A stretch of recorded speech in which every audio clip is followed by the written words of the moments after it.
ప్రపంచ చరిత్రలో అన్నదమ్ముల కథలు అనగానే మనకు వెంటనే గుర్తొచ్చేవి రాజ్యాల కోసం యుద్ధాలు లేదా ఆస్తుల కోసం గొడవలు.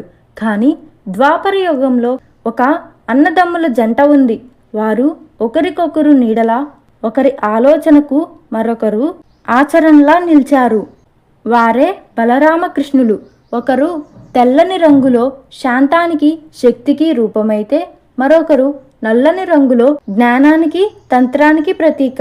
అసలు వీరు కేవలం అన్నదమ్ములు మాత్రమేనా, లేక ఒకే ధర్మ కార్యం కోసం ప్రకృతి సిద్ధం చేసిన రెండు విభిన్నమైన ఆయుధాల?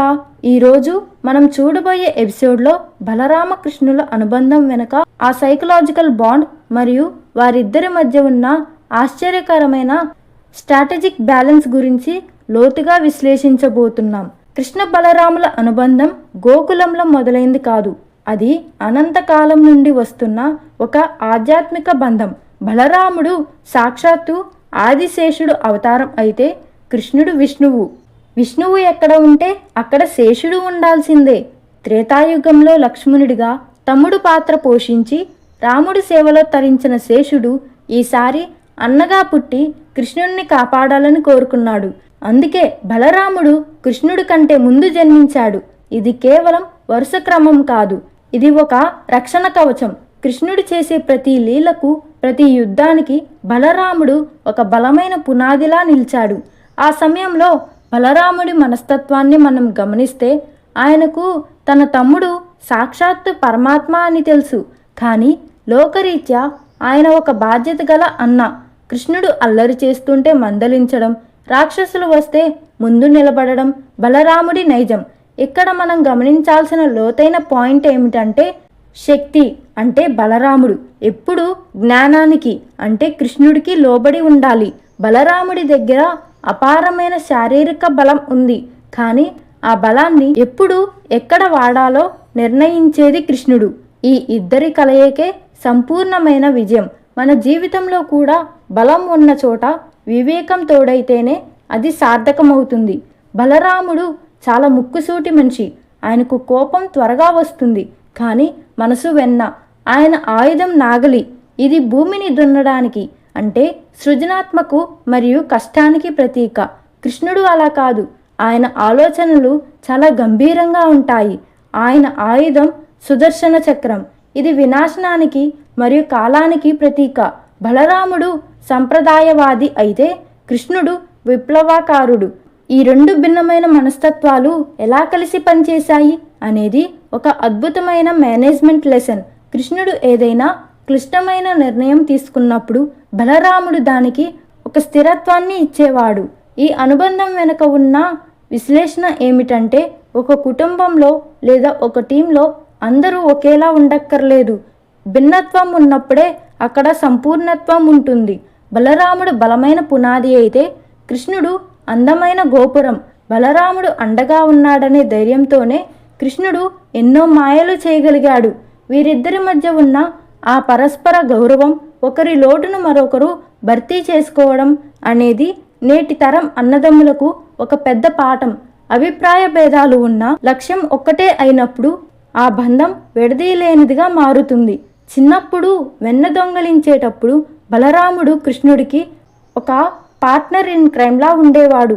యశోదమ్మకు కృష్ణుడు దొరికిపోకుండా బలరాముడు కాపలా కాసేవాడు. కానీ కృష్ణుడు మట్టి తిన్నాడని గోపికలు చెప్పినప్పుడు బలరాముడు కూడా అందరితో కలిసి నిలదీసేవాడు. ఇది ఒక సహజమైన అన్నదమ్ముల సరదా. బలరాముడు కృష్ణుణ్ణి విమర్శించే హక్కును తన దగ్గరే ఉంచుకున్నాడు. కానీ వేరే ఎవరైనా కృష్ణుణ్ణి అంటే మాత్రం అస్సలు సహించేవాడు కాదు. ఈ internal conflict and external unity అనేది వారి బంధంలోనే గొప్పతనం. ఆ సమయంలో బలరాముడి పాత్రను లోతుగా చూస్తే ఆయన కృష్ణుడికి ఒక మోరల్ కంపాస్లా వ్యవహరించేవాడు. కృష్ణుడు తన మాయాజలంతో అందరినీ ముగ్ధులను చేస్తున్నప్పుడు బలరాముడు ఆయనను సాధారణ స్థితికి తెచ్చేవాడు. అంటే దైవత్వానికి మరియు మానవత్వానికి మధ్య ఒక వారధిలా బలరాముడు నిలిచాడు. కృష్ణుడు తన లీలల ద్వారా పాఠాలు చెబితే బలరాముడు తన క్రమశిక్షణ ద్వారా జీవిత సత్యాన్ని బోధించాడు. ఈ ఇద్దరి మధ్య ఉన్న ఆ బాండింగ్ వల్లనే గోకులం అంత సురక్షితంగా సంతోషంగా ఉంది. మధురలో కంసుని చంపేటప్పుడు కృష్ణ బలరాములు చూపించిన సమన్వయం అమోఘం. బలరాముడు కంసుడి సైన్యాన్ని, ముఖ్యంగా ఆ ఏనుగును మరియు ముష్టిక అనే మల్లయోధుణ్ణి ఎదుర్కొంటే కృష్ణుడు చాణూర్ని మరియు కంసుణ్ణి అంతం చేశాడు. ఇది ఒక పక్కా పని విభజన. బలరాముడు అడ్డంకులను తొలగిస్తుంటే కృష్ణుడు ప్రధాన లక్ష్యాన్ని చేరుకున్నాడు.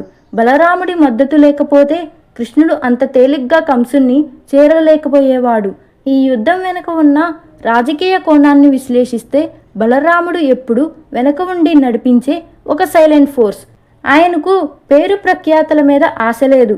తన తమ్ముడు గెలవాలి, ధర్మం నిలబడాలి అనేదే ఆయన ఆకాంక్ష. ఇది ఒక గొప్ప నాయకత్వ లక్షణం. ఒక వ్యక్తి విజయం వెనుక ఎంతో మంది కృషి ఉంటుంది. బలరాముడు ఆ కృషికి ఒక నిలువెత్తు రూపం. ఆయన కృష్ణుడికి నీడలా ఉండి కృష్ణుడి వెలుగు ప్రపంచానికి కనిపించేలా చేశాడు. వీరిద్దరి మధ్య ఉన్న ఆ అండర్స్టాండింగ్ వల్లనే మధురలో అరాచకం అంతమైంది. కురుక్షేత్ర సమయంలో కృష్ణ బలరాముల మధ్య పెద్ద అభిప్రాయ భేదం వచ్చింది. బలరాముడికి దుర్యోధనుడి శిష్యుడు కాబట్టి ఆయన కౌరవుల వైపు మొగ్గు చూపాడు. కృష్ణుడు పాండవుల వైపు ఉన్నాడు. ఇక్కడ మనం గమనించాల్సింది ఏమిటంటే అంతటి ఆప్యాయత ఉన్న ఒకరి నిర్ణయాలను మరొకరు గౌరవించుకున్నారు. బలరాముడు కృష్ణుణ్ణి ఎదిరించలేదు, అలాగని కృష్ణుడి కోసం తన శిష్యుణ్ణి మోసం చేయలేదు. అందుకే ఆయన తీర్థయాత్రలకు వెళ్ళిపోయాడు. ఇది వారి మధ్య ఉన్న ఇంటెలెక్చువల్ మెచ్యూరిటీ. ఈ సంఘటనను మనం విశ్లేషణ చేస్తే ప్రేమ అంటే ఒకరి మాటను మరొకరు గుడ్డిగా అనుసరించడం కాదు, ఒకరి వ్యక్తిత్వాన్ని మరొకరు గౌరవించడం. బలరాముడు తటస్థంగా ఉండిపోవడం ద్వారా కృష్ణుడికి తన పని తాను చేసుకునే స్వేచ్ఛను ఇచ్చాడు. ఒకవేళ బలరాముడు కౌరవుల తరపున యుద్ధం చేసి ఉంటే కృష్ణుడు పాండవులను గెలిపించడం అసాధ్యం అయ్యేది. తన తమ్ముడి లక్ష్యం నెరవేరాలనే ఉద్దేశంతోనే ఆయన యుద్ధానికి దూరంగా ఉన్నాడని మనం అర్థం చేసుకోవాలి. ఇది త్యాగంతో కూడిన అనుబంధం. చివరికి యాదవ వంశం నాశనం సమయంలో కూడా బలరాముడు ముందుగా దేహాన్ని వదిలి శేషరూపంలో వెళ్ళిపోతే కృష్ణుడు ఆయన వెంటే వెళ్ళాడు. మొదలు నుండి ముగింపు వరకు వారు విడిపోలేదు. కృష్ణ బలరాములు అనుబంధం మనకు ఇచ్చే అతిపెద్ద సందేశం ఏమిటంటే బలం మరియు బుద్ధి కలిస్తేనే విజయం లభిస్తుంది. బలరాముడు లేని కృష్ణుడు, కృష్ణుడు లేని బలరాముడు అసంపూర్ణ. వారు ఒకే నాణానికి ఉన్న రెండు పార్శ్వాలు. నేటి సమాజంలో ఆస్తి గొడవలతో విడిపోతున్న అన్నదమ్ములకు ఒకరి అభివృద్ధిని చూసి మరొకరు అసూయపడే వారికి కృష్ణ బలరాములు ఒక గొప్ప ఇన్స్పిరేషన్. మన అన్న లేదా తమ్ముడు మనకు శత్రువు కాదు, మన లక్ష్య సాధనలో మనకు తోడుండే ఒక అదనపు శక్తి అని మనం గుర్తించాలి. ఒకరు నాగలి పట్టి భూమిని సిద్ధం చేస్తే మరొకరు చక్రం పట్టి ధర్మాన్ని రక్షించాలి. అప్పుడే ఆ కుటుంబం, ఆ సమాజం సుభిక్షంగా ఉంటుంది. మీరు ఎప్పుడైనా గమనించారా? మీ జీవితంలో కూడా మీ అన్న లేదా తమ్ముడు మీ విజయాల వెనుక ఒక బలరాముడిలా నిలబడ్డారా? లేక మీరే ఎవరికైనా కృష్ణుడిలా దారి చూపారా? మీ అనుభవాలను పంచుకోండి.